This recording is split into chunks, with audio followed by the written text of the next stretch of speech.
Martin Friedman was a simple, irreligious Jew who once went to Israel to visit his children living there, and his son-in-law, a Syrian Jew, decided to bring him to get a bracha from Rabbi Ovadia Yosef, the global leader of the Sephardi Jews at the time. And they walk up the steps to the Yosef residence, and they waited in line like everyone else, and there were hundreds of people there, so they just assumed they would get like a few minutes with Rabbi Ovadia Yosef, just like everyone else got a few minutes. When Martin walked into the room, Rabbi Ovadia stopped what he was doing and he froze. And he got up and he pointed to Martin and said, "You, I smell the scent of Gan Eden coming off of you." And Martin wasn't sure what to do with himself. He just stood there. And Rabbi Ovadia asked him again, "What is your schus? What is your merit, Martin?" This guy Martin, who had to ask his son-in-law what the word schus even means, he responded that he didn't know what the holy rabbi was talking about. And Rabbi Ovadia was determined and repeated, "Tell me what your merit is. Why does the smell of Gan Eden emanate from you?" And Martin again looked at the chief rabbi and said, "I'm a simple man. I'm not even religious. I don't know what you're talking about. I don't know what you're seeing." And Rabbi Ovadia said, "Okay, everybody get out of the room." And he sits down Martin and he brings him close to him and he says, "Again, you have the smell of Gan Eden coming off of you, and I would like to know why." So looking at Rabbi Ovadia, Martin said, "Okay, perhaps it's the following. In the year 1945, after the war ended, Jews all throughout the world began starting their lives anew. My father, on the other hand, he couldn't sleep. Night after night, he would come downstairs in the middle of the night and he would cry, 'What's going to be with all the bars of soap?' He would cry. All those Jewish bodies that were killed and made into bars of soap for the sadistic Germans to use. What will be with them? Who will bury them? All those holy Jews sitting in German closets and bathrooms, all those beautiful, sweet children who are now not only killed in a horrific fashion, now have to clean the very bodies of the murderers who killed them. All those holy women who sacrificed themselves for the sake of God, who haven't had a proper Jewish burial." And he would cry and he would scream and he would shriek with all his might. One day, he had enough. He came downstairs with a suitcase in his hand and he turned to my mother and said, "I'm going to Europe and I'm hunting soap. And you," he said to me, "are coming with me." And I was 10 at the time.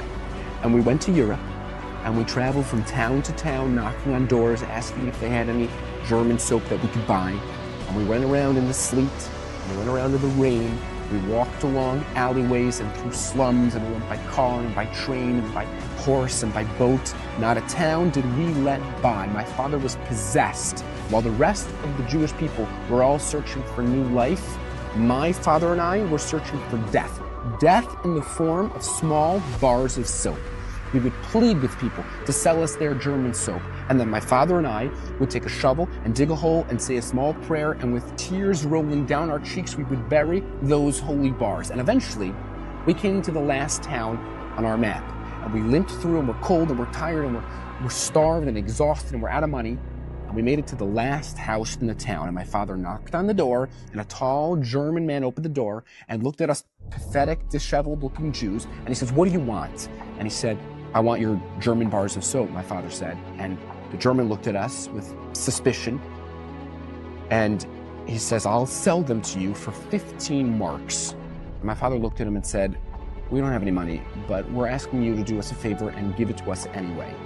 "Absolutely not," the man shot back. And as he was about to close the door, I raised my voice and I said, "Sir, those bars are our friends, they're our family, they're our people. Lives lived in truth and integrity are in those bars. People who did nothing but bring goodness and light to the world are pressed into those bars.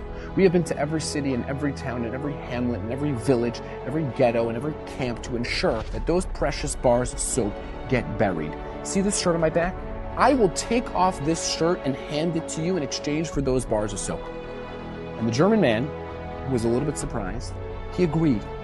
And we buried the last bars of soap, and exhausted and shirtless, I limped back to America and I quietly lived the rest of my life. Every single one of us have flaws. Some of us have many flaws. But all of us have mountains we've climbed and heights we've soared and temptations we've overcome and anger we've subsided and kindnesses we've done and prayers we've uttered. An unassuming man, utterly unnoteworthy, someone we would think is like anyone else riding the subway. can be credited with burying a literal continent's worth of Jewish bodies. If we would have holy vision like Rabbi Ovadia Yosef, we would see the good in people. We would smell the sense of Gan Eden that their holy souls exude. We would only think to speak highly of them, never dreaming of using our distinctly human power of speech to belittle and tear down. Every single Jew on earth is a cherished gem on God's crown. How destructively short-sighted to think otherwise.